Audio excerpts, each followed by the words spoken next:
The power cord passes through the strain relief as it goes into the tool's handle. The strain relief gives extra support to the cord, preventing it from kinking and rubbing against the handle. It's made of rubber and will eventually harden and crack. Once it does, the cord is prone to kinking or the wire insulation can be rubbed through. Replacing the strain relief is a repair that you can do yourself, and I'm going to show you how. Hi, I'm Mark Socha.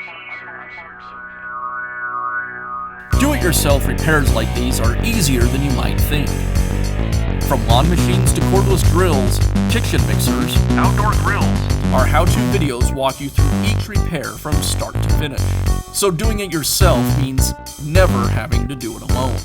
Let's get started. I'll begin by removing the motor cover from the router. Now I can remove the control board and switch so I have access to the cord wires. The black cord wire connects to one side of the switch and the white cord wire to the control board. Next, I'll need to unsolder these connections. I'll use a soldering gun to heat the joint so I can remove the wire.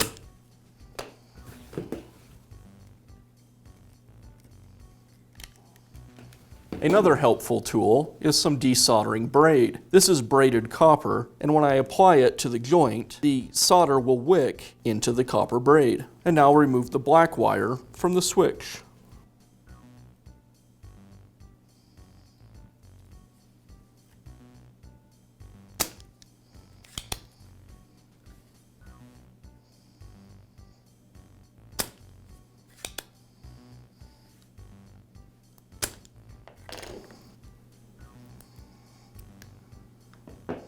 With the wires unsoldered, now I can remove the cord clamp.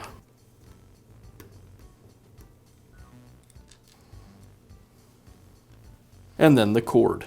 I'll remove the strain relief by pulling the cord out of it. Now I can install the new strain relief. I'll thread the cord wires through the strain relief and pull it through the other side. Now I'll clamp the cord back into the housing. You'll notice on the strain relief, one side is fatter than the other. I want the fat side down against the lower housing.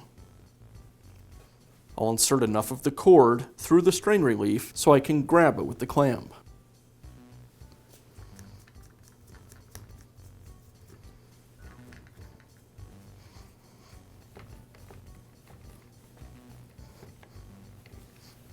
Now I can reconnect the wires. The black wire to the switch.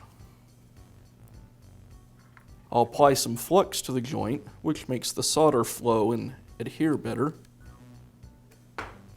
I'll heat up the connection and solder it into place.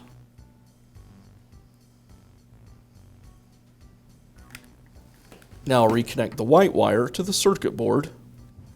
Again, apply flux and solder it into place.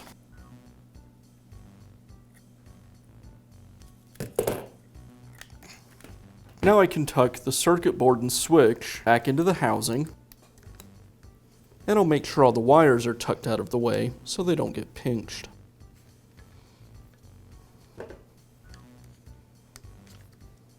And I'll finish up by reinstalling the motor cover.